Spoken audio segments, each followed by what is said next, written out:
heart.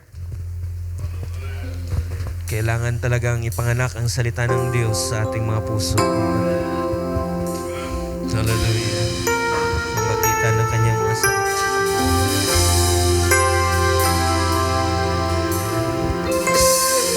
Okay, first stanza.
Glory to Jesus.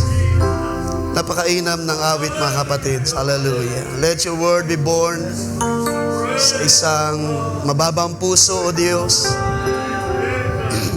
Sa isang buhay na mababa, marumi, at makasalanan sa iyong harapan, subalit iyong kinahabagan, O Diyos, ng iyong biyaya. Panginoon, magpasimula kang gumawa, Panginoon, sa buhay ng iyong mga banal, O Diyos. Let your word be born and be manifest. Ang kapangyarihan at kalakasan ng iyong salita ay kumilos sa buhay namin. There's something in your word, O God. Hindi ito dumating sa amin nang walang anuman. Ito'y dumating sa tamang panahon, in time appointed. Hallelujah. At narito, O Diyos, ang iyong mga banal, ibinangon mo sa uling mga araw. Salamat dahil ikaw ay Diyos na dakila at malakas, makapangyarihan na Diyos na gumawa sa buhay namin sa uling mga araw na ito. Ikaw ay aming pinupurit na pasalamatan, O Diyos. Salamat sa kaligtasan, salamat sa pagtawag sa aming mga buhay sa uling mga araw na ito, O Diyos. Tinapos mo ang gawa ng kaaway sa buhay namin. Tinapos mo ang gawa ng dyablo sa buhay namin. Kami na dating alipin na kasalanan ay pinalaya. Hallelujah! Sa pangalan ng Panginoong Kristo Jesus ay tinanggap namin ang kaligtasan. Kaligtasan na walang bayad. Ito'y kaloob mo, Diyos, sa buhay namin. Subalit, Panginoon, salamat o Diyos dahil merong isang umako sa aming mga kasalanan. Merong isang nasugatan para sa bawat isa. Merong isang namatay para sa aming kaligtasan, O Diyos. Subalit siya'y nabuhay na maguli upang pagtibayin ang iyong tipan sa buhay ng bawat isa. At ang sino mang sumampalataya sa Kanya, ayon sa aming narinig kanina lamang, O Diyos, ay hindi siya mapapahiya, kundi siya ay iyong bibigyan ng pagtatagumpay. Dakilang Diyos, muli sa pagkakataon na ito, humingi kami ng gabay sa iyong banal na Espiritu, O Diyos. Patuloy kang mangusap at magpahayag ng katotohanan sa aming kalagitnaan. Bless your word and bless your people. Yung malit na lingkod, O Diyos, ay lamang umaasa, nagtitiwala. At humingi kami patuloy ng kalakasan mula sa iyo, O Diyos. Kalakasan pisikal at kalakasan spiritual. Bless, Panginoon, ang iyong mga salita. At patuloy mo kami ibaba sa ilalim ng iyong banal na Espiritu, O Diyos. At sumampalataya lamang that all things are possible in your name. Lahat ito ay aming pinagatiwala at itinataas at inaangkin na pagtatagumpay sa tanging pangalan ng aming Panginoong Kristo Jesus. Everybody say amen and say amen. Ating palapakan ng Panginoon. Lahat ay malaya na muna makaupo. God bless you all. Pagpalain ng Diyos ang bawat isa. Isang pagbati sa ating lahat sa pangalan nating Panginoong Kristo Jesus. At alam ko na I believe ang bawat isa ay masaya sa umagang ito dahil sa presensya ng Diyos. Muli pagbati sa ating lahat.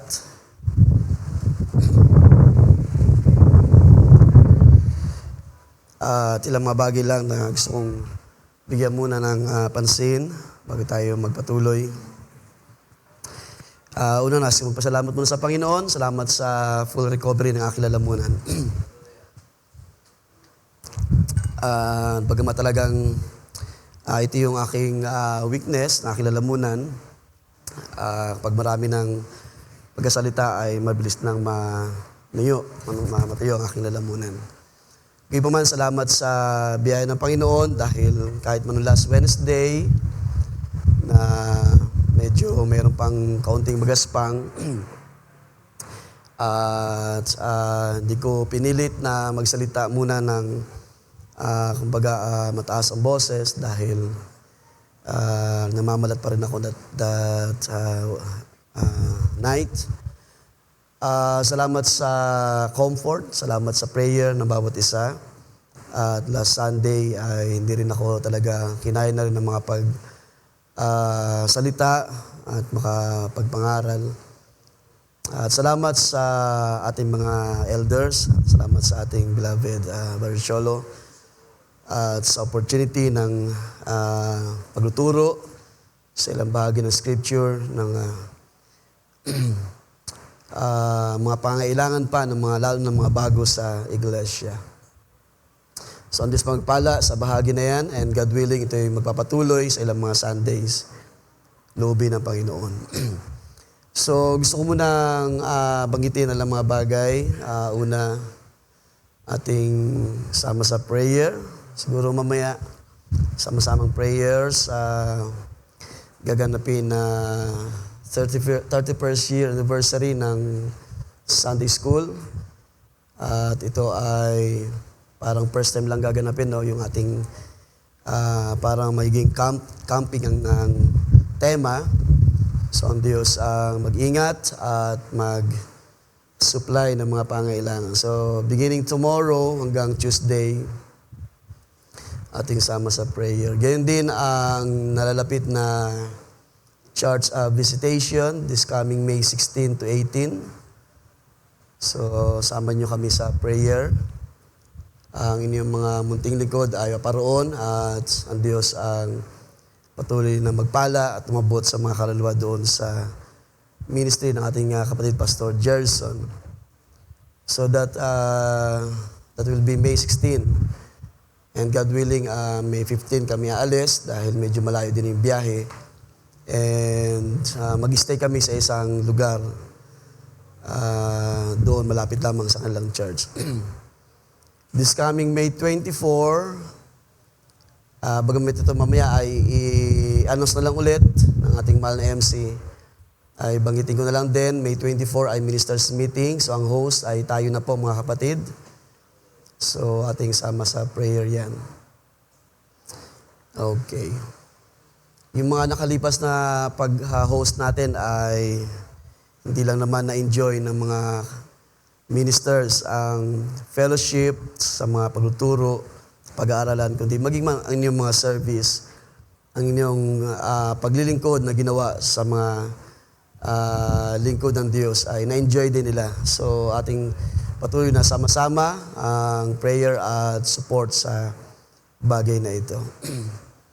So atin ang i-prepare muli yung o ihanda ang ating best seller, kumbaga. Ang ating biryani. Dahil na-enjoy nila yung ating menu. Okay.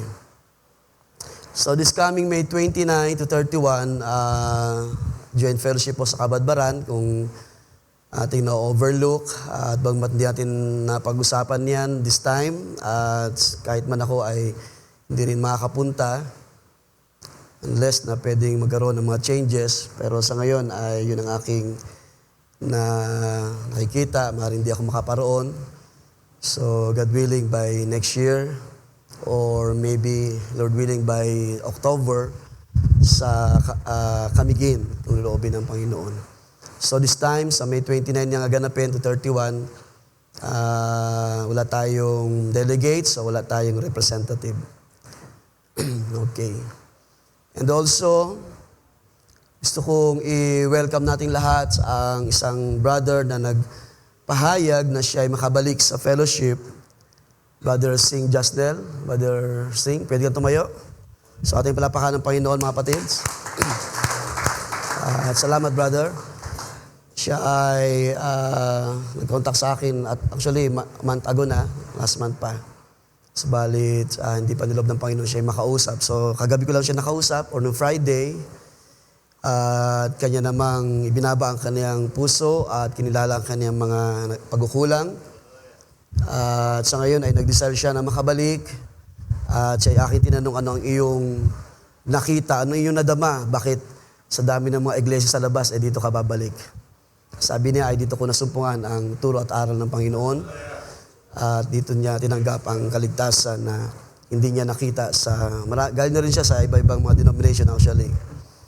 So, siya ay maaring tumayo sa atin at magpahayag at Lord willing next Sunday dahil wala tayong time sa ngayon. So, sabi niya medyo talagang mahihain siya magsalita at tumarap sa marami. Pero sabi ko, kailangan mong gawin, magpahayag ng iyong una, sorrowful na mga bagay na iyong naging pagkukulang din at mangako sa Diyos na ikaw ay magpapatuloy sa kabila ng mga challenges at trials sa pananampalataya. At ang kanya actually isa rin sa mga naging reason kung bakit nagpa siya na bumalik dahil siya ay meron ng anak. So ang kanyang dalangin sa Diyos ay lumaki ang kanyang anak na may pagkakilala sa kalooban ng Diyos, may takot at may pagkakilala sa kalooban ng Diyos. So that's good. Isang magandang dalangin, magandang desire. At kasama na rin ang kanyang may bahay, dalangin niya na isang araw ay tawagin din ng Panginoon. So sabi niya rin ay hindi naman niya pinipilit yung kanyang may bahay. So ating sama sa prayer ang bagay na ito. And then, welcome back sa mga dinaanan ng bulutong. Nasaan na yung mga bulutong team? Salamat sa, di ba? Tayo tinuruan. Sabi ni Paul, magpasalamat sa lahat ng bagay dahil ito ay kalooban ng Diyos. Kung inyo nakilala na ito ay kalooban ng Panginoon, so wala tayong magagawa kundi daanan ang ganitong process upang tayo ay patuloy na subukan pa kung saan ba tayo nakatayo at kung sino ang ating sinasampalatayanan. So welcome back sa ating mga kapatid na dumaan sa ganitong process. Kahit man yung mga bata na nakaranas ng ganitong sakit. Okay, so siguro ang akin na lang ma-advise sa mga nag-iisip pa, ano ba inyong iniisip? Maaring baka mayroon pang ibang another wave. Dahil, di ba, minsan sinasabi natin, pagka yung mga pagaling na, diyan nga minsan nakakahawa. Pero, isang bagay mga kapatid ng aking natutunan at nakikita. Siguro it's about time na ating sabihin, Panginoon, kami ay yung pinagaling. Na tayo ay binigyan ng Diyos. Di ba sabi ni Paul, kayo ay ginawa ng Diyos na higit pa sa mapagtagumpay. It's about time na itapon na yung mga ganong kaisipan, yung mga basura, at nagiging reason para hindi tayo lumago sa panampalataya. Magkaroon tayo ng isang kaisipan na sino man dito na pinagaling ay pinagaling na ng Panginoon. At kung meron ang Diyos, pahintulot pa, dahil ang Diyos ang nagpahintulot. Diba? Like for example ko lamang sa ating kapatid, Sister Andrea, dahil hindi niya hinayaan yung kanyang mga anak na pumaroon sa lamay, dahil nag-aalala na mahawa. Pero nahawa pa rin naman. So dahil nga wala tayong alam, ang Diyos ang may alam, ang Diyos ang may plano. Ang Diyos ang nagpapahintulot sa lahat ng bagay. Sabi ko nga sa isang brother, hindi ka nga nahawa sa mga kasama mo sa church. Nahawa ka naman nung lumabas ka ng malengke ka, sumakay ka ng jeep at tumarong ka sa labas. So hindi natin alam mga kapatid kung ano ang pwedeng mangyari at kung ano ang bagay na gustong gawin ng Diyos at pahintulot sa ating karanasan. Kaya lahat na ito ay mauwi sa Diyos ang kapurihan. Pwede natin palapakan ng Panginoon mga kapatid. Salamat sa kaniyang mga gawa sa ating kalagitnaan. Salamat sa mga salita ng Diyos na ating narinig kanina. At sa mga pagtuturo pa sa ating panahon. Sino pa sa inyo ang nagdi-desire na uhaw pa sa mga salita ng Diyos sa uling mga araw na ito? At bago ko makalimutan, gusto na rin banggitin mga kapatid, this coming Sunday because whole day service tayo. Magkakaroon tayo ng konting changes lang. At sa hapon ay nag-request ako sa mga elders natin ako muna ang mag-share. And I want to prepare a message para sa parents and children relationship. So ako nanawagan sa mga magulang.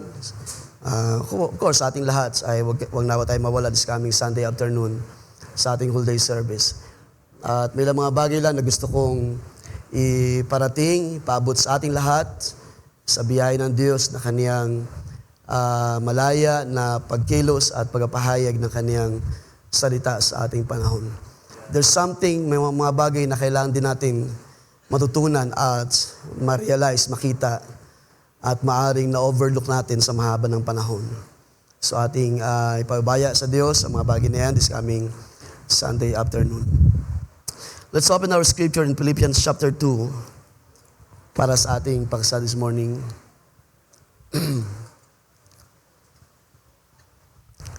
So hindi ko na kayo patayo to save time. Philippians chapter 2 verse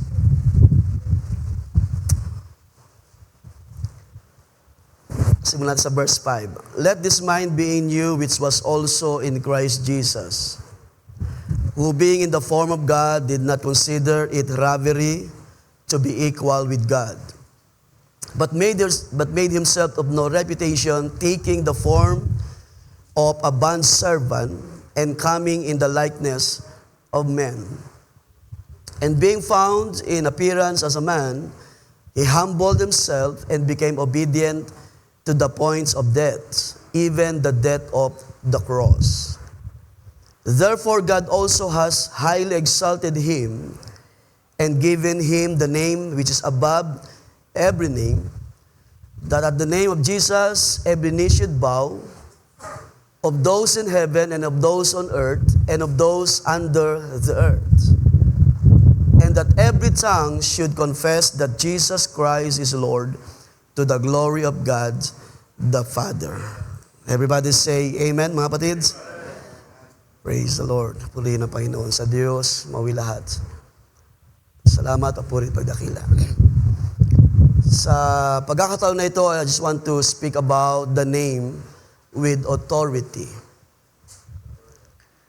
At kanina ay ating narinig ang isang napakainam na mga pagpapahayag ng truth sa ating panahon.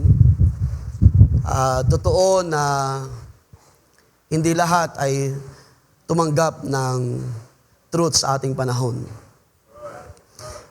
Dahil nga ang wika ng Panginoon sa uling mga araw ay lilitaw ang mga false Christ, false prophet, kasama ng mga false teachers and false pastors. mga bulaan na nagdadala ng salita ng Diyos. Subalit ang nakakalungkot, hindi nila nadadala ang mga tao sa puro at dalisay na salita ng Diyos, ng katotohanan.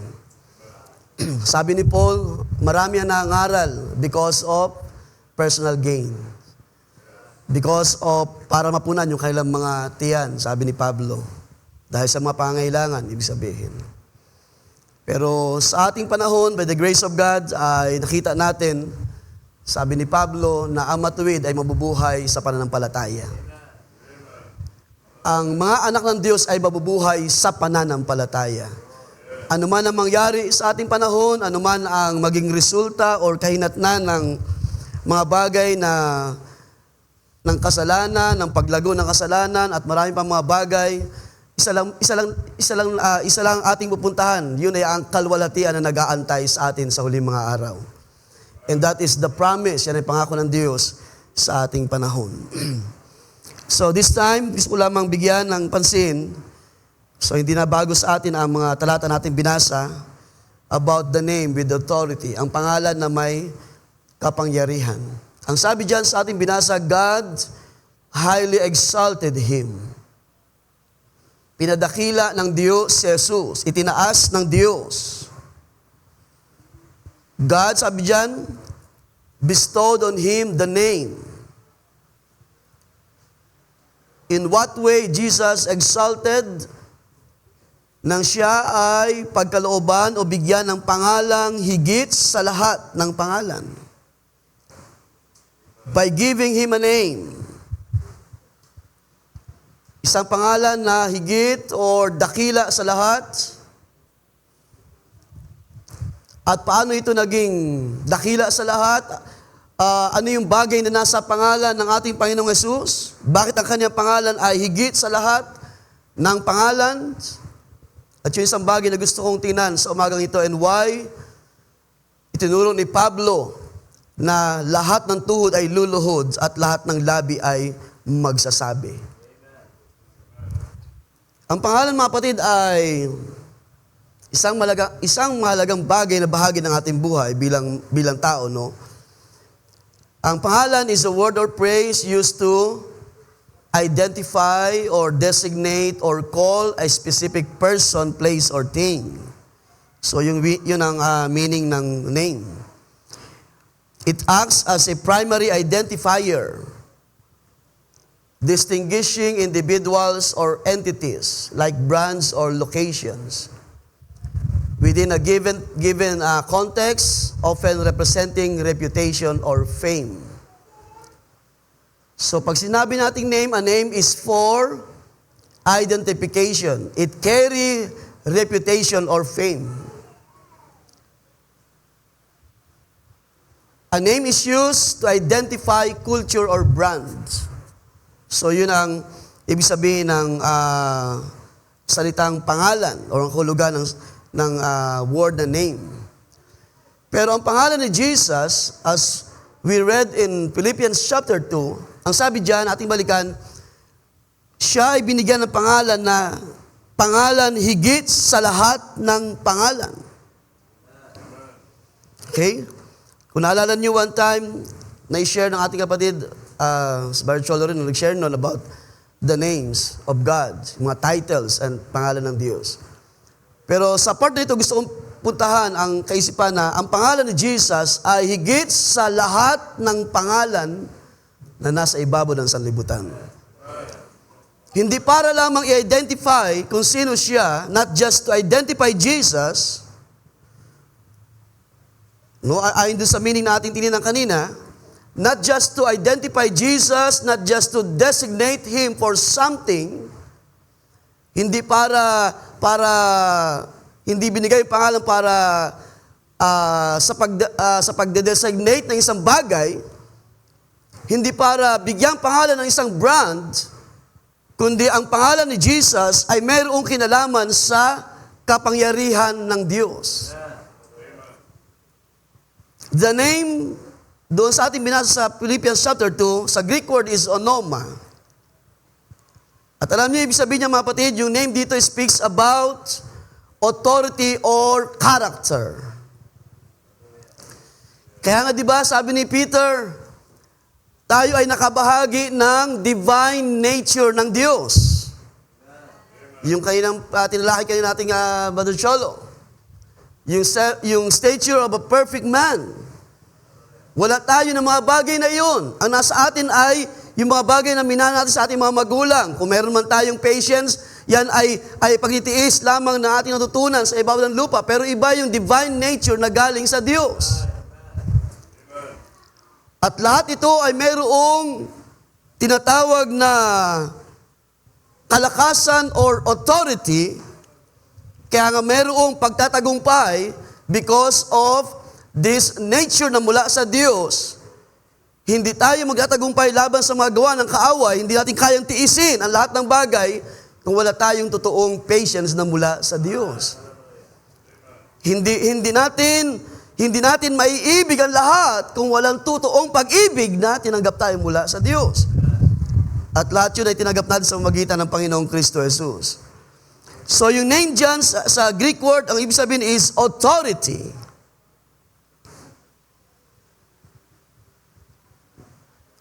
Bakit tinawag na name above all name? Because ang pangalang Jesus ay may kakibat na kapangyarihan. Okay? Ang pangalan na ito ay hindi isang ordinaryong pangalan, mga kapatid. There is something in that name. Yung mga pangalan sa ibabaw ng lupa, yung mga pangalan natin, sinasabi natin minsan meron itong reputation, iniingatan natin, di ba? Bilang mga natural na tao, ayaw nating madungisan yung pangalan natin. Yung pangalan ni mayor, yung pangalan ng presidente, pangalan ng vice-presidente, mga senador, mga congressman, at sino pang mga may katungkulan. Lahat ito ay nagtataglay ng tinatawag na reputation or character. At base doon sa kailang makikita sa tao, doon nagkakaroon ng dungis yung tinatawag na name. Kapag naging corrupt yung isang servant, isang government official, ang kanyang pangalan ay nasisira sa harapan ng mga tao. Pero ang pangalan ng Panginoon ay higit sa lahat ng pangalan because ang pangalan ng Jesus ay mayroong kaakibat or mayroong tinatawag na authority or character. At ang character na ito ay hindi kayang gibain ng dyablo. Kaya nga nung si Jesus ay nasa bundok, di ba, siya ay tinutokso ng dyablo, hindi niya kayang gibain ang character. Di ba, ang sabi ng dyablo, sige ka, kung ikaw ay anak ng Diyos, gawin mo itong ang bato ng mga tinapay. Pero sabi ni Jesus, ang tao ay hindi lamang nabubuhay sa tinapay, kundi sa bawat salita ng Diyos na lumalabas sa bibig ng Diyos. So kung tayo ay mayroong pananampalataya at tama na pagkilala sa Diyos, sa kalooban ng Diyos, meron din tayong taglay na katangian na tinanggap at kalakip ang authority. Kaya kahit anong tangka ng diablo tayo ay pigilan at tayo ay tuksuin, marunong tayong humarap sa kaaway. Hindi lamang ako nabubuhay sa tinapay, kundi sa bawat salita ng Diyos. Sino sa atin, by the grace of God, sumasampalataya na mayroon tayong taglay na kapangyarihan? Mamaya ay ating titingnan ng partner, mga kapatid, na ang mga anak ng Diyos, by the grace of God, ay lumalakad in authority. Living in authority. So hindi tayo ordinaryong mga tao, kahit man hindi tayo presidente ng bansang ito, hindi tayo yung vice, hindi tayo isang senador o congressman na tinitingala ng mga tao. Kinikilala, inilalagay sa position. Kahit tayo na yung pinakamaliit na bahagi ng lipunan, kung ikaw ay may Kristo, ikaw ay mayroong kapangyarihan at authority. Bakit ang pangalan ni Jesus is above all names? Because of authority na taglay-taglay ng pangalan ng Panginoon. At ang sabi dyan sa ating text na binasa, so that at the name of Jesus, ating punta ng verse 10. At the name of Jesus, every knee will bow.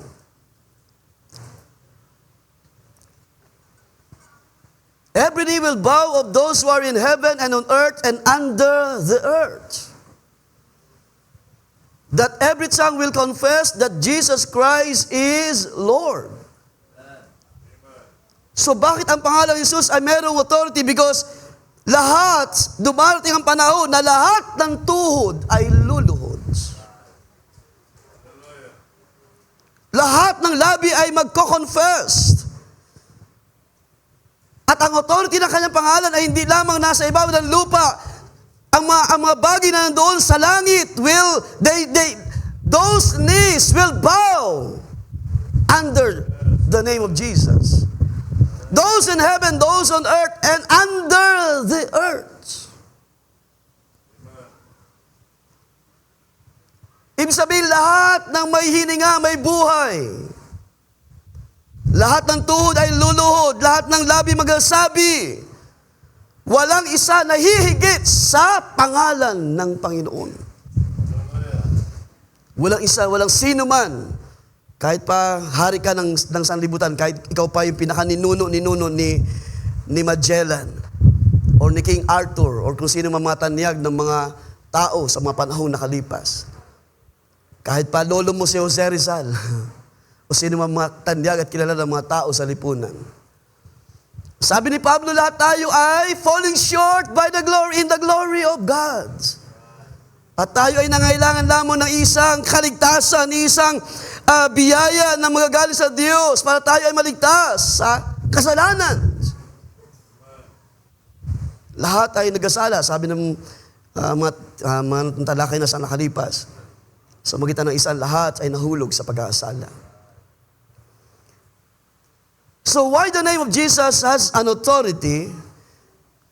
Because sa Matthew 28 verse 18, ang sabi niya, all authority in heaven and on earth has been given to me. Let's read Matthew 28 verse 18. But the 11 disciples, verse 16, sabi diyan, proceeded to Galilee, to the mountain which Jesus had designated to them.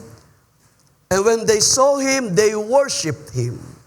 Sa mga panahon na ito, mayroon ng tama na pagkaunawa ang mga disciples, why they worship Jesus.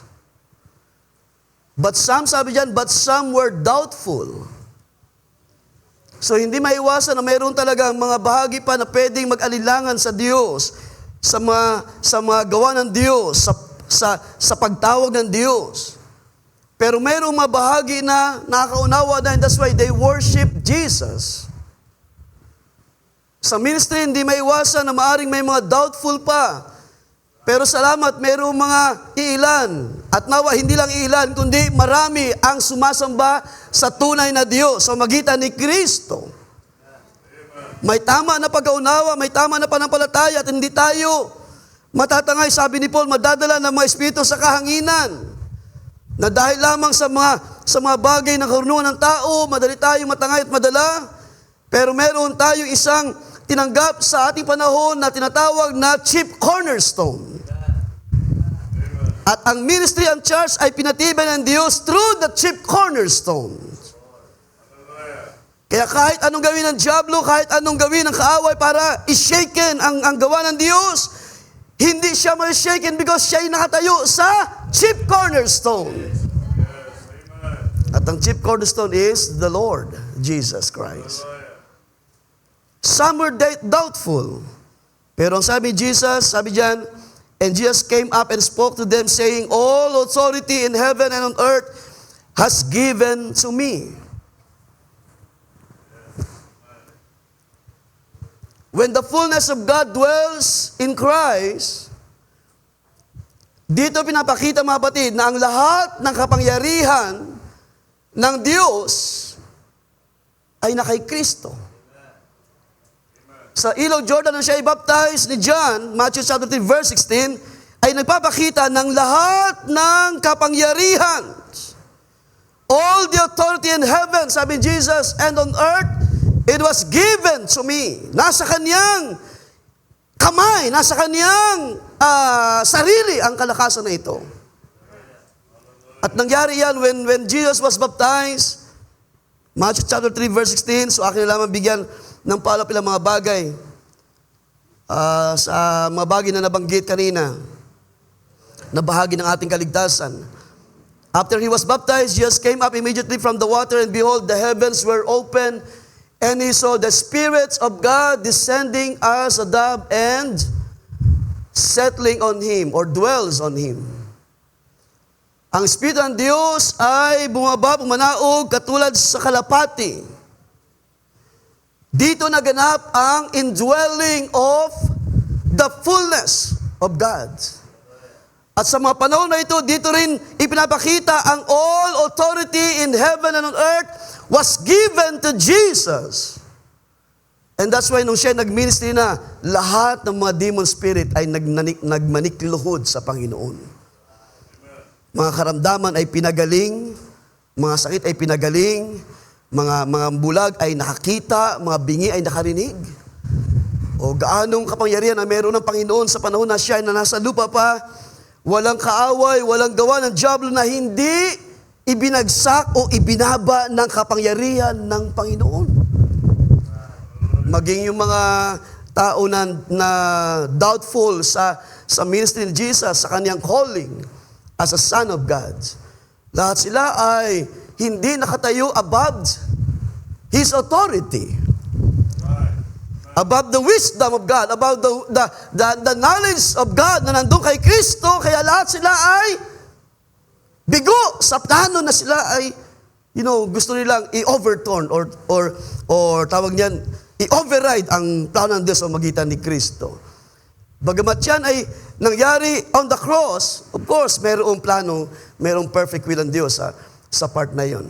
Pero on this part, ay gusto ko lamang tingnan na sa panahon na si Kristo, na si Jesus ay nabautisman, dito ay pinapakita na ang lahat ng authority in heaven and on earth ay ibinigay kay Kristo. Binanggit ni Pablo sa Colossians chapter 1, ating tingnan, Colossians 1 verse 18.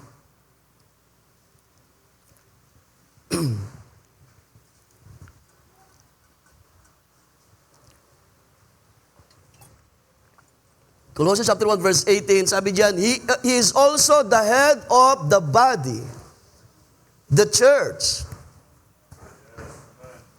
Kaya nga sabi ko sa ating brother, dito sa ating gawain ay wala tayong headquarters na kinikilala kung sino mang head of the church. Because sabi ni Paul, ang head of the church is si Kristo. He is also the head of the body, the church, and He is the beginning, the firstborn from the dead, so that He Himself will come to have first place or preeminence in everything. So, yung word kasi na preeminence sa King James Version, ang meaning yan ay yung kung pag-uusapan yung rank, si Kristo yung number 1 sa lahat ng bagay.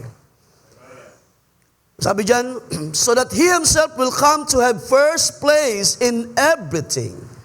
For it was the Father's good pleasure for all the fullness to dwell in Him. So bakit ang pangalan ni Kristo, ni Jesus, ay mayroong authority, or sabihin natin mayroong full authority sa lahat ng bagay? Because ang fullness of the Father, of God, dwells in Jesus Christ. Lahat ng kapangyarihan sa langit, sa lupa, sa ilang ng lupa, ay taglay ni Kristo. Yung word dyan na all, kung ating titingnan sa Matthew chapter 28 na binasa natin, ang Greek word is pas. The same Greek word doon sa Colossians chapter 1 verse 19. Nang ibig sabihin niya ng all is every or the whole. Ibig sabihin everything na mayroon ng Diyos, every power na mayroon ng Diyos, every authority na mayroon ng Diyos, or the whole power of heaven ay nakay Kristo. The whole authority in heaven and earth and under the earth was in Christ. Kaya yung kanyang pangalan ay mayroong authority, mayroong kapangyarihan. Kaya ang sabi doon ni Paul, ang kapangyarihan na ito ang magpapaluhod sa lahat ng nasa langit sa lahat ng nasa lupa at sa lahat ng maging nasa ilalim ng lupa. Anong kapangyarihan mayroon ang Panginoong Kristo Jesus? Anong kapangyarihan ang mayroon taglay ng Panginoon sa kaniyang pangalan? Hallelujah!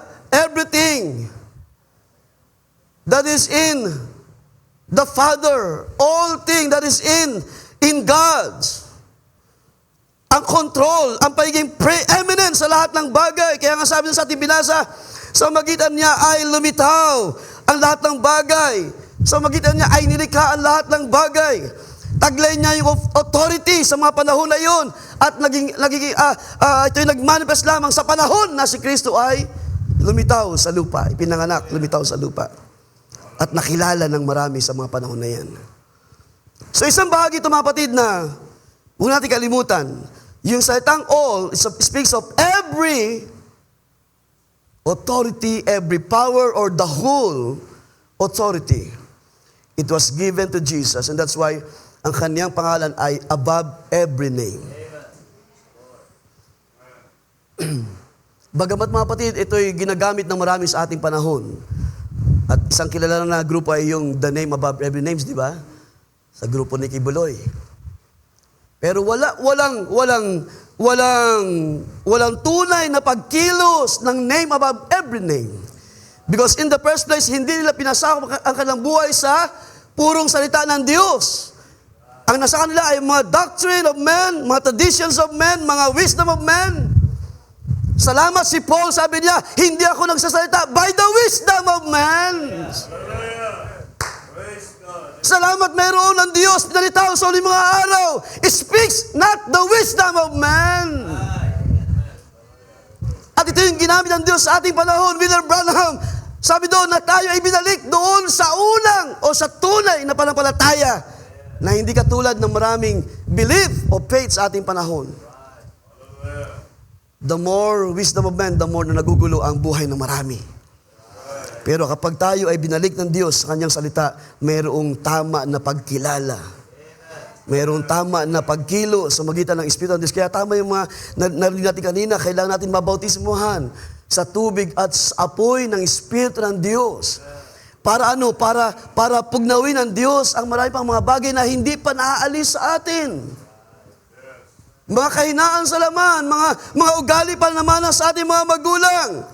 Kailangan natin maabot ang perfection na plano ng Diyos. Ang statue of a perfect man. Kaya nga perfect man, di ba? Ito yung design ng Diyos sa buhay natin. Not the way na tayo ay nabubuhay in the flesh. So magitan ng ating mga magulang, naman natin ang mga ugali, mga aral, mga turo na hindi na biblical. Pero salamat tayo ibinalik sa salita ng Diyos sa ating panahon. Balikan natin ang verse ng mga kapatid. Dahil ang ating oras ay hindi ba papahintulot. So that at the name of Jesus, every knee will bow. So there is something in that name. At naunawaan din natin mga kapatid, so magitan ng mga pagtuturo, pangaral, kung yung babalikan ang mga naituro na sa atin, there's only one who sit on the throne, mga kapatid. Meron lamang isang persona ang Diyos na kanyang pinaghayagan ng kanyang buong kapangyarihan, and that is the Lord Jesus Christ. Mali ang mga turo na sinasabi ng mga tao na mayroong sharing of power in heaven. There is no sharing of power in heaven. Meron lamang isang kapangyarihan ang Diyos at yun ay na kay Kristo. Sa magitan niya, lahat ng tuhod ay luluhod. Lahat ng labi ay magsasabi, hallelujah, magko-confess that He is Lord of Lords. That He is King of Kings and Lord of Lords. At ito isang bagay mga kapatid na gustong tingnan sa panahon na ito, no? At this time. Nang sabihin dyan, every knee will bow, those who are in heaven and on earth and under the earth, and that everything will confess that Jesus Christ is Lord. So pansinin niyo yung salita na those who are in heaven, talking about angelic being, mga anghel, mga spirit being na nilikha din ng Diyos. Mga bahagi na nagminister sa throne of God, yung 4 living creatures, yung 24 elders, and the rest of the angelic beings, those in heaven, their knee will be bowed. At ang sabi niyan, those on earth, every knee will bow. All nations, tribes, and tongues, lahat ay walang may pagmamalaki sa kanyang sarili. Darating talaga ang point sa buhay mo na ibababa ka ng Diyos. Darating ang tamang panahon, hindi man ngayon, dahil sa panahon na ito, masyadong ang tao ay nagmamalaki sa kanyang sarili, nagmamataas. Yung iba nga ay sinasabi na walang Diyos, hindi ako naniniwala na may totoong Diyos. Alam niyo, nasa Psalms yan. Or Proverbs or Psalms. Sabi doon na some people say that there is no God. So yung pagiging, yung atheism pala, hindi lang sa panahon natin. Nandun na yan sa Biblia. Yung mga tao na hindi naniniwala sa Diyos. Pero isang araw, because meron ng declaration, God bestow him a name. Na sa kanyang pangalan, every knee will bow, those in heaven, those on earth, and those under the earth. Sino yun? Mga kaluluwa sa impyerno. Mga evil spirits under the earth. Ano pinapakita dyan mga kapatid sa verse 10? Declaring that all creation, lahat ng mayroong buhay ay magpapasubmit. Darating sa punto na ang kanilang buhay ay ibababa nila. Wala silang magiging sariling lakas para higitan ang kapangyarihan ng Panginoon. Isang bahagi na kinabasa sa message ng prophet sa ating panahon, sabi niya, both sinners and saints will bow down in Jesus. Lahat ng mga kasalanan at ang mga banal ng Diyos, lahat ay luluhod sa Panginoon. Lahat ay magpapahayag. So, ibig sabihin, walang buhay na hindi yuyuko sa Panginoon. At napakainam ng ating narinig kanina, wala naman tayong iba talaga sinasamba kundi ang Diyos. At ang Diyos ay kay Kristo. Ang Diyos ay nahayag sa pamamagitan ng Panginoon.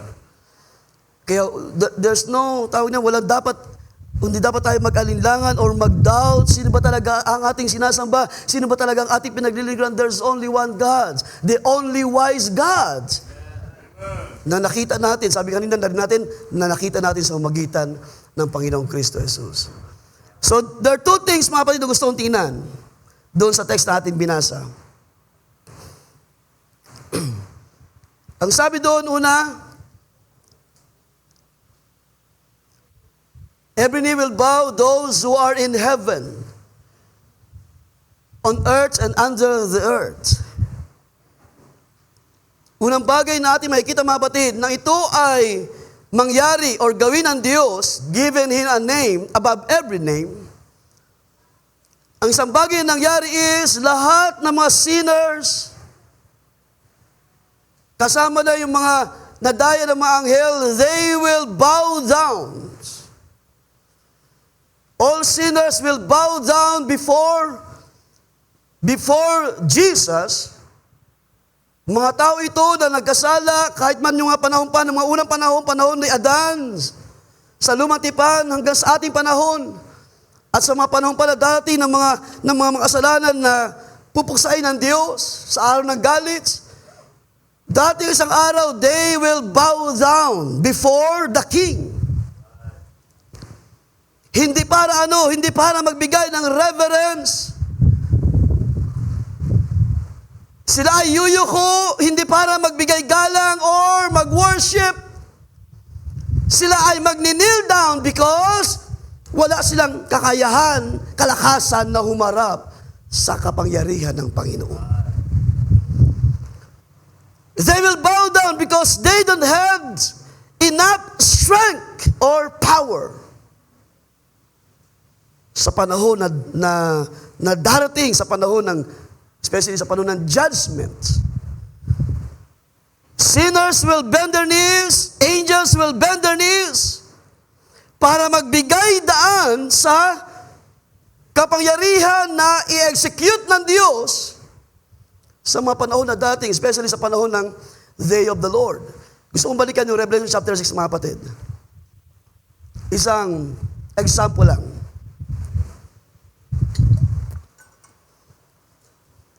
Of course, ito ay Day of the wrath of God, na in those times, sa panahon ng galit ng Diyos, na nakita ni John sa chapter 6, verse 15.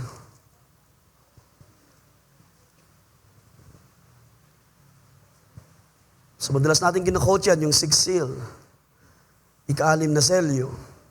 So nung ito'y buksan, makita ni John, na nakita niya, sabi diyan, the kings of the earth, the great men, the rich men, the commanders, the mighty men. So tinan niyo mabuti yung kalagayan ng mga taong ito. They are in the place, in a position. Every slave, every free man hid themselves in the caves and in the rocks of the mountains, and said to the mountains and rocks, fall unto us and hide us from the face of him who sits on the throne, and from the wrath of the land, for the great day of his wrath has come, and who is able to stand?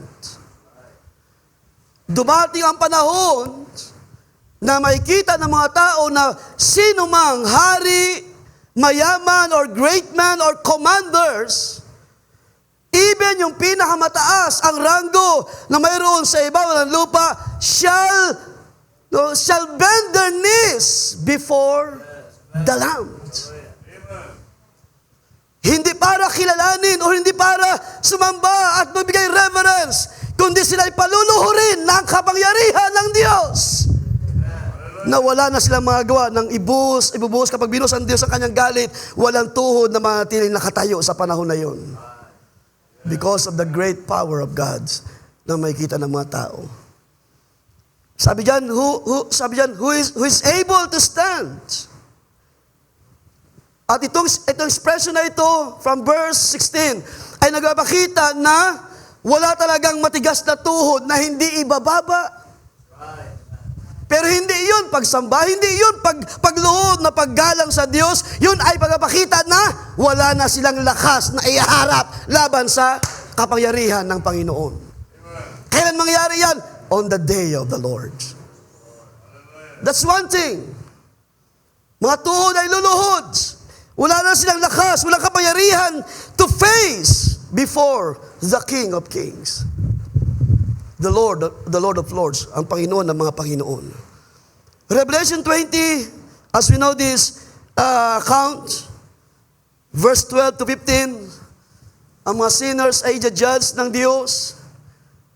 I-judge ni Kristo according to their works, and those who are not found written in the book of life ay dadalhin sa lake of fire. And again, sa mga panahon na ito, ang mga tao ay naniniwala ako na talagang darating yung panahon. Sabi ko sa inyo kanina, ngayon ay pwedeng ang mga tao ay nagmamalaki sa kanilang sarili, pero meron talagang tamang panahon that they will bow down. And they will confess.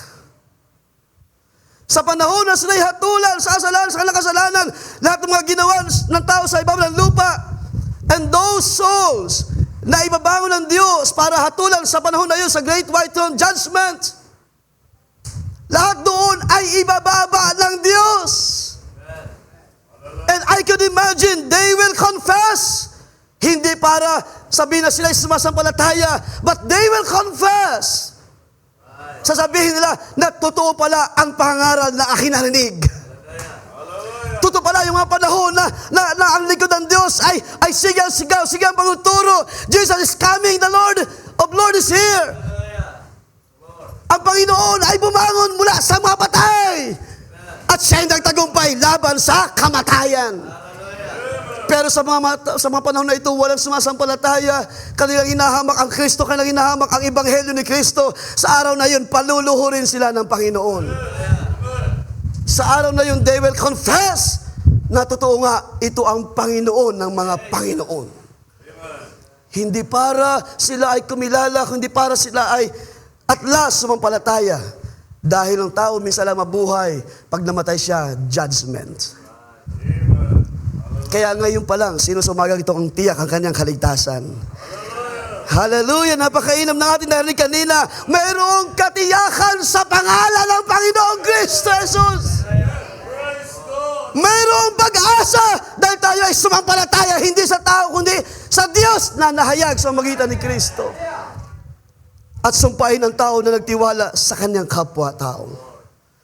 Ang ating buhay, ang lakas, paglilingkod ay ating ginagawa sa Diyos. At ang sabi ng Scripture, siyang sumasampalataya, hindi siya mapapahiya. I tell you, sa umagang ito mga kapatid, buhay ang Diyos. Kayo ba'y sumasampalataya? Buhay ang salita ng Diyos at walang bagay na hindi kayang gawin ng Diyos sa ating kalagitnaan. Kung nasa atin ang pangalan ng Panginoong Kristo Jesus, mayroon tayong authority to trample all the snakes and scorpions. It stands for the works of the devil na ginagawa niya sa buhay ng mga tao, ng mga makasalanan sa ating panahon. Pero hindi sa mga pinahira ng Espiritu ng Diyos. Hindi sa iyo, nasabi ni Paul, made more than conquerors. Dahil ikaw ay anak ng Diyos, ikaw ay pinahira na anak ng Diyos. On that day, David confessed. Hindi para itaas ang Panginoon, but they realize. Totoo nga, yung pangaral na aking narinig. Ito yung Kristo, ito yung Jesus na itinuro ng mga apostles, itinuro ng mga lingkod ng Diyos, itinuro ng isang elder nandun sa iglesia na yun na minsan ay talagang parang galit na galit mangaral. Totoo pala ang mga bagay na yun. But it's too late for them. Ang mga tao ito nahatulan diretso sa lake of fire. Yung tinatawag na second death. Doon, they will suffer sa panahon na itinakda ng Diyos. How about those fallen angels? Paano natin makikita that these demonic forces or evils, mga evil spirits, how they kneel down sa harapan ng Panginoon? Let's open Mark chapter 5. So mahaba ito, verse 1 to 20, pero atin nilang basahin yung verse 6. Seeing Jesus from a distance, he ran up and bowed down before him, and shouting with a loud voice, he said, "What business?" Ito yung tao na demon possessed, na hindi siya ang nagsasalita, kundi yung evil spirit na nandun sa kanya. Ang sabi ng spirito na ito, "What business do you have with me, Jesus, Son of the Most High God?" Mabuti pa yung mga diablo, kilala ang Panginoon. At hindi siya nagkakamali ng tawag, Jesus, the Son of the Most High God. Wala siya kamalay-malay na yung pangalan na kanya binabanggit ay merong authority. Alam niyo ba yung mga batid? Kaya nga walang mga demonyo ng mga nakatayo sa harapan ng Panginoon. Sa experience ng ministry na ito, wala akong nabalitaan na pinabayaan ng Diyos. Ang sino mang sumampalataya at dumalangin in sickness, in diseases, walang karamdaman na hindi pinagaling ng Diyos. At ang ating tinatawag na pangalan ay isang pangalan lamang, in Jesus' name. Ang karamdaman ay gumaling. Hallelujah. Because there's something in that name na mayroong authority ang pangalan ng Panginoon. Ang mga demon spirit ay hindi makatayo sa kanyang harapan. Hallelujah. At tinan niyo mga kapatid, I implore you by God, marunong pa mga tuwiran tong spirit na to do not torment me. For he had already been saying to him, "Come out of the man, you unclean spirit." Unclean spirit, demonic spirit. And he was asking him, "What is your name?" And he said to him, "My name is Legion." So, technically, hindi siya nag-iisa. Siya ay Legion. Napakarami niyang evil spirit nandun na tumahan doon, gumugulo sa tao. My name is Legion, for we are many. At ang sabi ng Espiritu na ito, he begged. When we say beg, nagmamakaawa. Nagmamanikluhod. Ano yan? Siya ay nakaharap kasi sa pangalan ng Panginoong Kristo Jesus. Ang Ang mga demon spirit ay walang magawa kundi mag-beg. Hindi pa ito yung tamang panahon. Alam nila, hindi pa yung tamang panahon na sila ay dapat puksain ng Diyos at dalhin sa digat-digatang apoy. Kasama ng kamatayan. Kasama ng mga tao niya na dahil ng mga angelic being sa panahon ng maunang mga panahon na nangyaring digmaan sa langit. They asking for mercy. Or, of course, mercy, habag. Awa ng Diyos na hindi para maligtas, kundi para sila ay wag munang puksain ng Diyos or hatulan. And he begged him earnestly not to send them out of the region. So ano pinapakita dyan? Hindi kaya ng mga demon spirit ang authority na mayroon kay Kristo. Hindi kaya ng mga kaaway na tawag niyan, salubungin or higitan ang kapangyarihan na mayroon si Jesus. Alam nila na siya ay anak ng buhay na Diyos.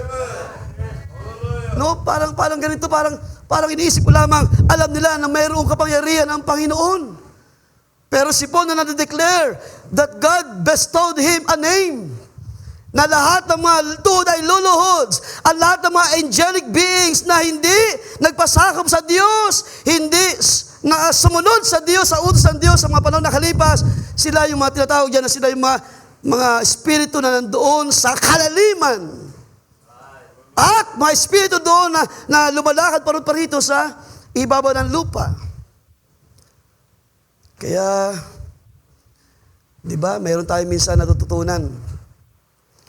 Pag mayroong gumagalaw doon behind the tree, at mayroon doon nakaupo, mayroong tawag niyan, mayroong, ano yun, mayroong siyang, ano tawag doon? Yung tabako. Ay, kapre yan. Pero lingid sa ating mga kalaman, these are demonic spirit na nagtatago behind. As kapre, na iniisip ng tao, kapre. Sige, yan tuloy, nangyari tuloy, kapre nga talaga. According to their belief. But these are demonic spirits na kung saan mga parito na nagbumabagabag sa mga tao, dumadaya sa mga tao. Sa Luke chapter 8, ganoon din ang pagkakabanggit, no, verse 31. They were begging him not to command them to go away into the abyss. So they know, these spirits, no, alam nila na mayroong authority si Jesus na sila ay dalhin doon sa kalaliman. Pero could you imagine, they are begging. Ano yun? Nagpapakita na wala silang magagawa. Their knees will bow behind or before the Lord Jesus. Salamat dahil yung panahon na yun, hindi pa panahon para talagang hatulan or i-judge or dalhin sa kalaliman ng mga evil spirit na ito. Why? Because meron pa mga purpose ang Diyos.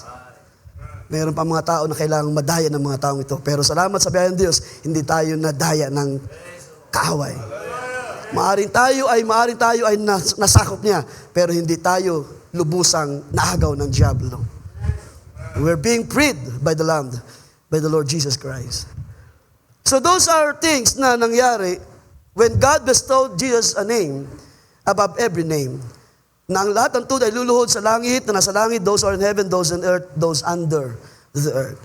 Pero yung isang bahagi na pinapakita dyan, na yung nga kinuto ko na yung sabi ni Barbanam na all sinners and saints will bow down.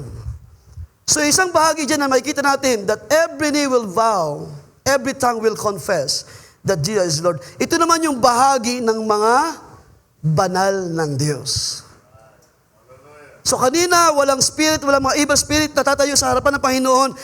At sa bahagi naman ng mga banal ng Diyos, ganoon din naman, we will kneel down, tayo ay luluhod sa Panginoon, tayo ay magpapahayag sa pangalan ng Panginoon.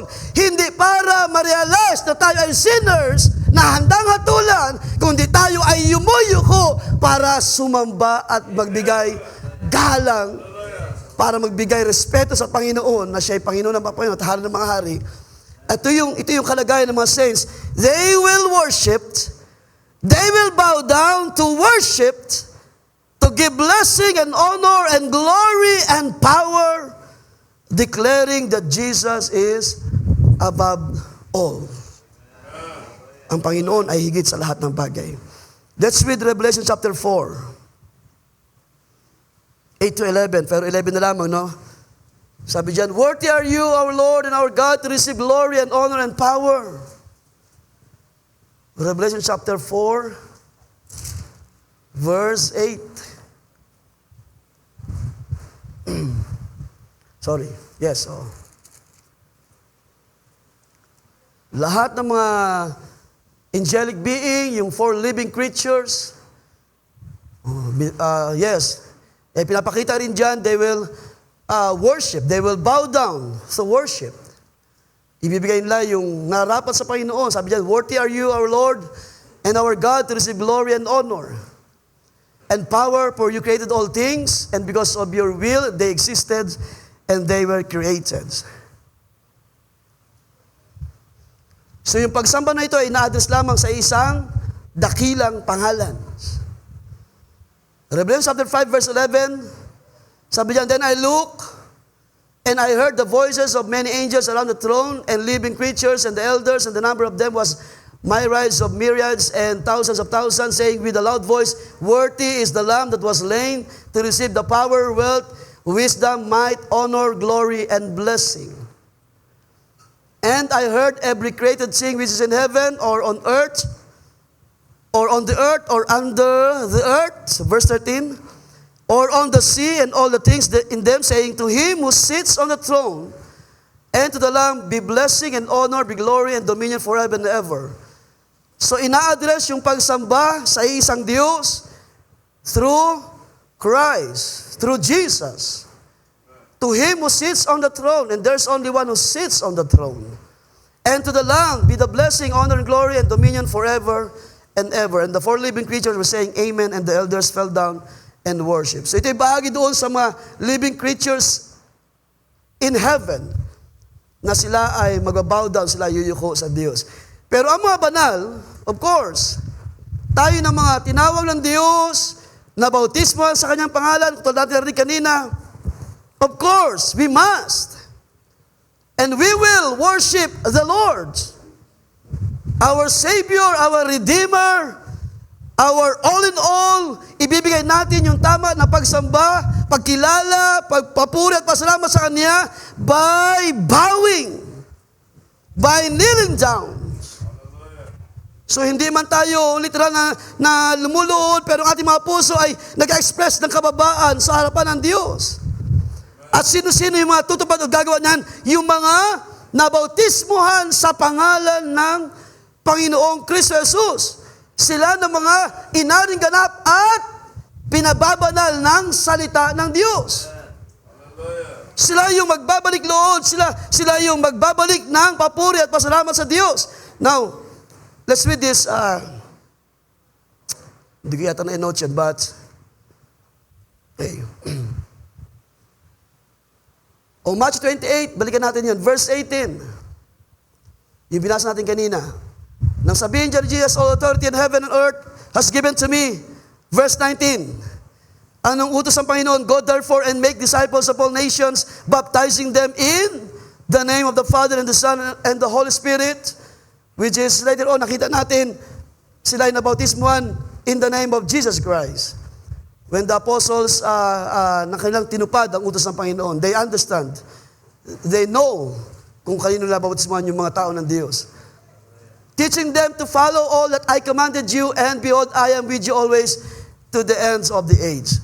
So mayroong tinatawag na pagtawag ang Diyos at pagbabautismo sa mga tinawag ng Diyos, at ang mga tinawag ng Diyos ay kanyang seselyuhan o tatatakan ng kanyang spirito upang tayo ay ingatan ng Diyos until, sabi ni Paul, until the day of redemption.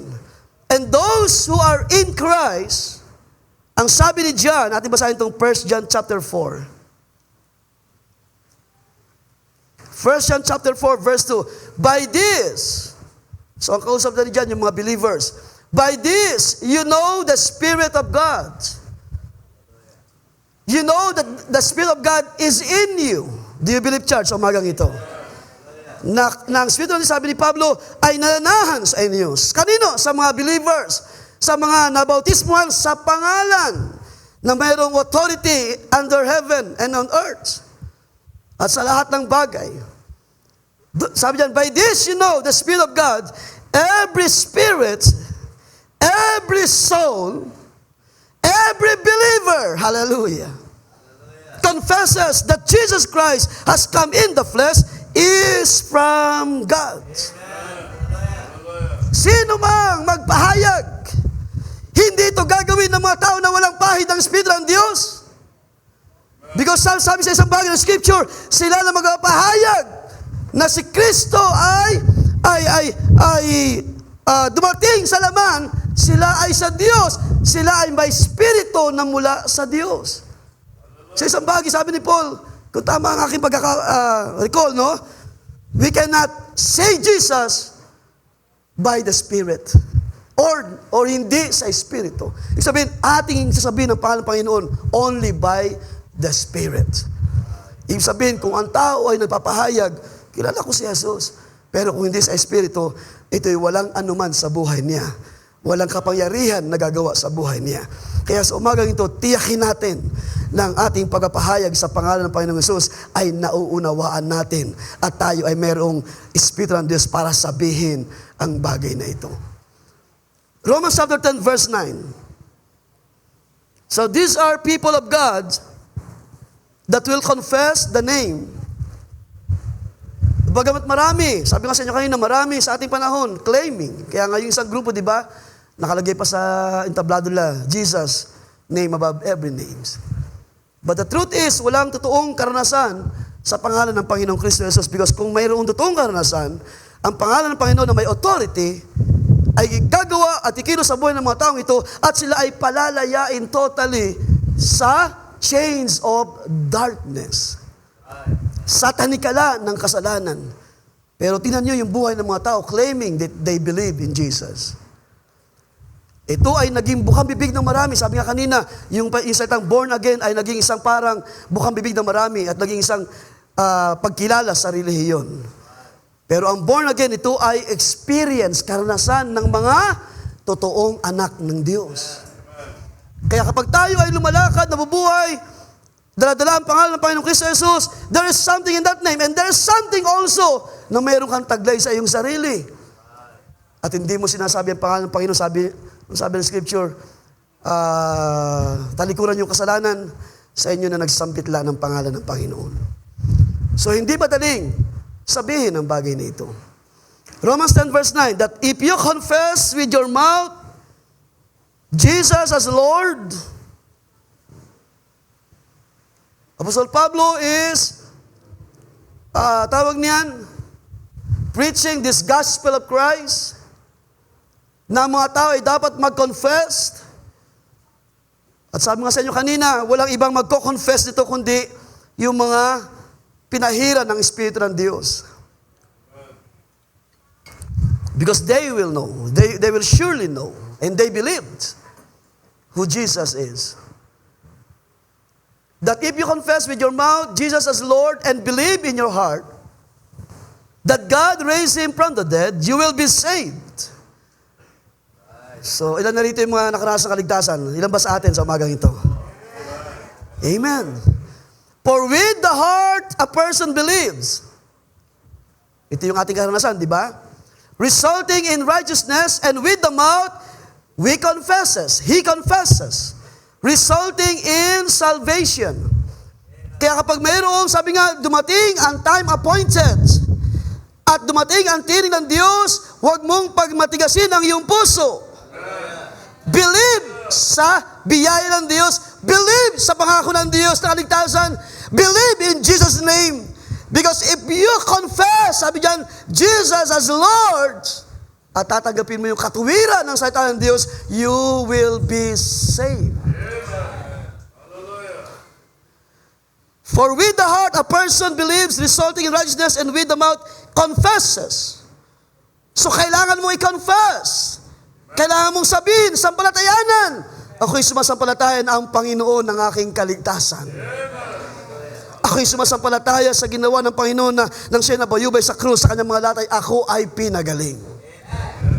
Doon mo pala maranasan yung name above every name because kapag iyong sinasabit lang pangalan na mayroong authority, mayroong laging kasunod na nangyayari. Hallelujah. For the scripture says, verse 11, whoever believes in him will not be put to shame, for there is no distinction between Jew and Greek, for the same Lord is Lord of all, abounding in riches for all who call on him. So we're talking here about Christians, believers, and those who are baptized and sealed by the Spirit of God. Wala silang magagawa kundi i-confess. Sabihin ang pangalan ng Panginoon. Church, kung hindi pa tayo nasanay, magsanay na tayo na ating sabihin, sambitlain sa pangalan ng Panginoong Yesus. Sa pangalan ng Panginoong Yesus. Dahil ang pangalan ay mayroong authority. Ang mga demonic spirit ay nakikinig at sa tuwing marinig lang ang pangalan ng Jesus, they will tremble. Hindi nila alam kung anong gagawin sa buhay ng mga anak ng Diyos. Anong gagawin nila? Aalis, lalaya sila dahil ang anak ng Diyos ay pinahira ng Espiritu at taglay mo ang pangalan ng Panginoong Kristo Jesus. And all must confess. Kung tayo ay mga mananampalataya sa panahon ito, must confess in your mouths. Ating sabihin, salitain, bigkasin ang pangalan ng Panginoong Kristo Jesus. At sino ang gagawin ito? Yung mga pinahira ng Diyos sa Espiritu. Hindi ko lang ma-recall yung verse, but ang sabi doon ni Paul, hindi natin pwedeng ipahayag ang pangalan ng Panginoon without the Spirit. O kung wala tayo sa Espiritu ng Diyos. So, ibig sabihin doon, tayo ng mga mananampalataya, we can speak because ang Espiritu ng Diyos ay nasa atin. Sabihin natin ang pangalan ng Panginoon, mayroong tama na pagpapahayag hindi sa kawalang kabuluhan. No, we speak the name of Jesus in faith, in understanding, believing, may pananampalataya, na anuman ang ating hilingin sa kanyang pangalan, it will come to pass. So hindi tayo magsasalita sa kanyang pangalan o tatawagin ang kanyang pangalan in vain. Naalala ko lang no sa mga pelikula o sa mga tao, di ba, bukang bibigyan. At ang nakalungkot minsan, pag binanggit ang pangalan ng Panginoon, may kasamang curse. And that is abomination sa harapan ng Diyos. We can never speak the name of the Lord in vain. Because meron tayong binibigkas na authority. Alright, so ang oras ay 11:45 na. Just give me ilang konting sandali na lamang. So tayo ay merong pangalan na iniingatan. Sino sumasampalataya mga kapatid sa umagang ito? Meron tayong pangalan na tinanggap sa silong ng langit para sa ating kaligtasan. And therefore, mga kapatid, why looking for other name? Bakit ang Romanism ay nagturo ng maraming mga pangalan? Para yung mga tao ay tinuruan yung mga tao na natawagin ang iba't ibang pangalan sa panahon ng kanilang mga pangailangan or trouble. Sino sa atin ang nasanay dyan before? Tawagin mo si San Pablo, tawagin mo si San Lorenzo Ruiz. Sa bansa natin, mayroon dalawang na-canonize, di ba? Si San Lorenzo Ruiz at si San Pedro Calungsod. Di ba? Tinuruan ng relihiyon na ito, mga tao, instead na kay Kristo, nandito, maglagay tayo ng maraming mga pangalan. At alam niyo ba, sa Roman Catholicism, there were 10,000 saints recognized by the Roman Catholic sa mga panahong nakalipas. 10,000 names. In the 10th century, Pope John XV formalized a process for the identification of saints. So yan yung mga kredo at dogma ng Iglesia ng Katoliko. Let's turn to 1 Corinthians chapter 1. Saan galing itong mga katuruan na ito? Hindi po ito itinuro ng mga apostles. Pinaniwala lang ng simbahang Katoliko, dinaya ang mga tao na pwede tayong tumawag sa mga pangalan na ito at ating i-confess. Di ba? San Lorenzo Luis, San Pedro Calungsod. Ipanalangin mo ako. Di ba? Ganun ang kailang mga natutunan sa Katoliko. Nag-canonize sila. Naging katuruan yung mga tao na kapag gumawa ng mabuti because of their deeds, sila ay, tawag niyan, candidate for canonization, to canonize as a saints. Pero wala tayong makikita sa mga apostol na nagturo ng sino man ay ating itaas. Ilagay as saints. Pero sa scripture makikita natin, all believers of Jesus Christ was being called as a saints. Bakit kailangan pang itong mga kaparian ay mag-isip ng mga bagong mga turo? 1 Corinthians chapter 1 verse 2, to the church of God which is at Corinth, to those who are sanctified. Yung ating narinig kanina, nasaan yung mga pinabanal na salita ng Diyos? The moment ang word of truth ay kumilos sa buhay mo, mayroon itong kapangyarihang maglinis. Sabi sa ating narinig kanina, may kapangyarihan para baguhin ang ating mga ugali, ayusin ang ating mga sarili sa harapan ng salita ng Diyos. At itong mga taong ito na mga tinawag sa mga panahon na yun ng mga apostles, they were being called saints. Bakit kailangan pang i-canonize? Those who are sanctified in Christ Jesus, called to be saints. At gusto ko i-note ninyo, sanctified in Christ Jesus. Sa pangalan ng Panginoong Kristo Jesus, with authority, tayo ay mga nilinis, pinababanal. At hindi natin kailangan ng turo at aral ng tao para ang isang manampalataya ay tawaging banal. Called to be saints with all who in every place call on the name of Jesus Christ our Lord, both theirs and ours. Bakit kailangan pang maglagay ng mga pangalan, mag-canonize at ilagay sa position at turuan ng mga tao ng mga tawag niyan, pagtitiwala, na kapag tinawag mo ito, tutulungan ka sa iyong mga pangailangan, sa Biblia, sa Scripture, there's only one name above every name. At sa kanyang pangalan, tayo ay tumatawag. Punta natin Mark chapter 16. Akin na lamang ang ibang mga bagay. Oras ay maigsi na. Mark 16:15, and he said to them, go into all the world. So ito yung kaisipan din doon sa Matthew. And preach the gospel to all creation. The one who has believed and has been baptized will be saved, but the one who has not believed will be condemned. Kaya nung tayo ay nakarinig ng Ebanghelyo, we believed and we are baptized. These signs will accompany them. These signs will follow them to those who have believed. Sabi diyan, in my name, sa aking pangalan, with authority, in my name, they will cast out demons. They will speak with new tongues. They will pick up serpents, and if they drink any deadly poison, it will not harm them. They will lay hands on the sick, and they will recover. Sa kaninong pangalan? In the name of Jesus Christ na mayroong authority. Mga kapatid, sabihan ng Diyos, nung ako'y bata pa, lumaki ako sa aming tahanan na wala akong ibang pangalan na narinig kundi sa pangalan ng Panginoong Jesus. Kami mga bata pa, pag nilalagnat, pag masama pakiramdam, ang aming mga magulang ay pinapatong kamay na nalangin sa pangalan ng Panginoong Jesus. And we recovered by the grace of God. Hindi na kailangang maghanap ng iba pang mga pangalan dahil walang ibinigay sa silong langit para sa ating kaligtasan at mga pangailangan. Only by the name of Jesus. And His name has authority. At sa kanyang pangalan, sabi diyan, hindi lang pala yung mga pangailangan ang pwede nating tanggapin. We will cast out demons and they will flee. Sa pangalan ng Panginoong Jesus, you will cast out demons. And you will, sabi diyan, ano man ang mangyari sa atin, we will be saved.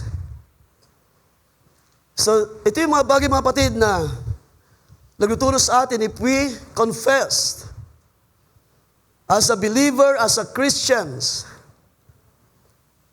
At nawa sa umaga ito ma-realize natin, when we speak the name of Jesus, lagi itong may kasamang kapangyarihan. Every time na ating sabihin ang pangalan ng Panginoong Yesus, mayroon laging kalakasan na dumadaloy. Kaya nga kung mayroong karamdaman, ang espiritu ng karamdaman ay lumalaya sa mga anak ng Diyos. Every time we speak the name of the Lord, ang sino mang mag-confess o magpahayag. Kaya tama yung sabi doon ni Paul, every tongue will confess. At kung pag-uusapan ang buhay ng mga anak ng Diyos, if we will confess Jesus, mayroon laging pinangyayari ang Diyos. Mayroon laging pagkilos na ginagawa ang Diyos. Ating balikan sa dalitong Acts chapter 4 sa ilang mga sandali na lamang. Ang iba siguro latawan ko na dahil sa ating oras. Panahon when Peter confessed, Acts chapter 4 verse 1 to 12. Nagkaroon ng tawag niyan, isang karamdaman na pinagaling ng mga apostles. And because they were preaching the gospel of Christ, they proclaimed the name of Jesus, sila ay, tawag diyan, they put them in custody sa verse 3, Acts chapter 4. Ayaw ng mga tao marinig ang pangalang Jesus. And verse 4, sabi diyan, however, many of those who heard the word believed. Salamat, hindi nasayang yung mga pangaral ng salita ng Diyos. And the number of the men came to be about 5,000. So kung meron mang hindi sumasampalataya sa pangalan ng Panginoong Yesus, marami pa rin yung kumilala at sumampalataya. Diba? Hindi lang yung langit yung backup ng mga apostles, yung 5,000 dito ng mga sumampalataya ay kasama nila na nagtatanggol sa ebanghelyo, sa pangalan ng Panginoong Yesus. And it came to pass on the next day that the rulers, elders, and scribes, as well as Annas the high priest, Caiaphas, John, and Alexander, and as many as were of the family of the high priest, were gathered together at Jerusalem. When they had set them in the midst, they asked, by what power or by what name have you done this? Sa anong authority at pangalan ninyo ginawa ang bagay na ito? Then Peter, filled with the Holy Spirit, at yun sinasabi sa inyo kanina, hindi madali na sabihin ang pangalan ng Panginoong Yesus. Kailangan mo munang maranasan ang Espiritu Santo ng Diyos upang sa pagbigkas ng pangalan, mayroong kabuluhan. Hallelujah. Ibig sabihin, igagalang ka ng mga demonic spirit. Hindi yung kapag ikaw ay, di ba, yung mga, naalala niyo yung mga disciples na sila ay nagpapalayas sa mga naalihan ng mga evil spirit, hindi nila kaya. Yung ilan yung magkakapatid na yun, because sabi nila, lumayas ka sa pangalan na ipinapangaral ni Pablo. Walang tunay na karanasan sa kadakilaan at kapangyarihan ng Espiritu ng Diyos. Kaya ang nangyari doon sa magkakapatid, sinakmal sila, sinugatan. Hindi na kayang payukuin ang diablo. Pero dito, tinan nyo, si Peter, filled with the Holy Ghost, filled with the Holy Spirit.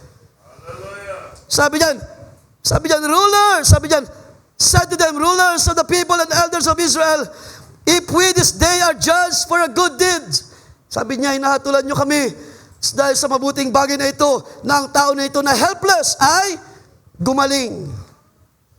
Let it be known to you, verse 10, and to all people of Israel, that by the name of Jesus Christ, ang taong ito ay pinagaling ng Diyos. Hindi tumawag si Peter ng anumang mga pangalan na alam niya na pwedeng makatulong sa kanya. Meron lamang isang pangalan na dapat kilalanin. Sampalatayanan at bigkasin sa pangalan ng Panginoong Yesus, ikaw ay pinagaling, ikaw ay gumaling. At ganito dineclare ni Peter, confesses that Jesus is the healer. That Jesus Christ, hallelujah, will heal all sicknesses, and this man possessed or meron siyang karamdaman, siya'y naka-recovered, pinagaling. Hindi sa kanino mang pangalan, kundi sa pangalan ng Panginoong Kristo Jesus na taga Nazareno. So it is Peter's confession. But how about us today? Ang sabi ni Jesus, sila nang sumampalataya sa akin ay mayroong buhay. In my name, you will cast out demons. So kailan natin ito maranasan? Kailan tayo, kailan tayo matututo pa, magpahayag? We must realize every time we speak the name of the Lord, laging merong kasabay ng kapangyarihan. Kung meron sa umagang ito, tinatalian ng mga maling kaisipan, ng mga bagay na gustong ilagay ng kaway sa ating mga puso, sa pangalan ng Panginoong Kristo Jesus na taga Nazareno, ikaw ay palayain ng Panginoon. Kung meron man tayo mga bagay na kabigatan sa pangalan ng Panginoon, ikaw ay pagalingin ng Diyos sa umagang ito. It's about time to speak the name of Jesus in the glory of the Father. Sa pangalan ng Panginoong Kristo Jesus, tayo ay pinalakas, tayo ay pinagaling, hallelujah! At sa kanyang pangalan natin na tinanggap ang ating mga pangangailangan. For we are more than conquerors, sabi ni Apostol Pablo. We made more than conquerors, sabi niya. 2 Corinthians 3 verses na lamang. 2 Corinthians chapter 13 verse 5. Examine yourselves, sabi ni Paul. Whether ye be in the faith, prove your own selves, know ye not your own selves how that Jesus Christ is in you. Kanino ito sinasabi ni Paul? Sa mga believers. Know ye not, hindi mo ba alam na ang Panginoong Kristo Jesus ay nasa iyo except ye are reprobates. So tingnan natin mabuti mga kapatid, bago tayo magtapos. If Jesus Christ is in you, with all my heart, believe in my heart, we are more than conqueror. Because ang pangalan na taglay-taglay natin mga kapatid ay pangalan higit sa lahat ng pangalan. At ang pangalan ni Kristo Jesus ay may kapangyarihan. Therefore, if we speak Jesus, we speak the power of God na kayang magpalaya sa atin, magpagaling sa atin, mag-ayos ng ating mga buhay. Tanggapin natin ang buong kagalakan ng Diyos, buong kalakasan at kapangyarihan ng Diyos. Because sabi ni Paul, Jesus Christ is in you. So magitan ng ng salita ng Diyos. 2 Timothy chapter 2 verse 19. Nevertheless, the firm foundation of God stands, having these seals. The Lord knows those who are His. Do you believe, church, sa umagang ito? At anong payo ni Paul kay Timothy? Everyone who names the name of the Lord is to keep away from wickedness. Kung gusto natin na mayroong value or mayroong tiyak na pag-asa or tiyak na gawa ang Diyos sa buhay natin, lumayo tayo sa anumang kasalanan when we speak the name of Jesus. Pero kung sa umagang ito lahat tayo believing, sino rito nagpapasalamat, Panginoon, salamat, nilinis mo ako ng iyong salita. Then you will confess the name of Jesus. Hallelujah! You will confess His name, His holy name. Ito'y ginawa na ng mga anghel sa langit, ginawa ng mga Kristo sa langit at sa ibabaw ng lupa, maging sa mga ilalim ng kalupaan. Ang mga evil spirit ay nagmanikluhod sa Panginoon. Pero as for me, as for the church, as for the sanctified people of God, meron tayong kalayaan ngayong sabihin ng pangalan ng Panginoon. And we will speak His name in full authority, with authority. Ating palapakan ng Panginoon, mga kapatids. Glory to God, glory to Jesus. Lahat tayo ay nanang magsitayo. Ang ating oras ay tapos na, mga kapatid. At salamat sa biyaya ng Diyos sa araw na ito, mga kapatid. Hallelujah. Ang aking dalangin, masanay na tayo sa panahon na ito. Mga magulang, mga kabataan, kung nais natin maranasan ang totoong pagtatagumpay, we must confess the name of Jesus. Oh, the name above every name. Hindi ko na nabasa kanina, sabi doon sa Acts, walang pangalan na ibinigay sa silong ng langit para sa ating kaligtasan. Kung basahin niya bago tayo lubusang mag-close, doon yun sa Acts chapter 4 na ating pinuntahan kanina. Anong confession ni Peter? Let be known to you. Kayong lahat. Tayong lahat. Dapat nating malaman na sa pangalan ng Panginoong Kristo Jesus ay gumaling itong may karamdaman. Sabi diyan, whom you crucified, whom God raised from the dead, by Him, this man stands here before you whole. Ako'y sumasampalataya sa umagang ito. Wala ritong nakatayo ngayon na hindi tayo pinalaya at pinalakas sa pangalan ng Panginoong Kristo Jesus. Hallelujah. This is the stone which was rejected by your builders. Yung mga Hudyo, yung Israelites. We just become the chief cornerstone. Verse 12, nor is there salvation to any other. Ito yung confession ni Peter, and we must confess it today, mga kapatid. Wala tayong ibang itataas at dadakilain at sasambahin, kundi ang pangalan sa pangalan ng Panginoong Kristo Jesus.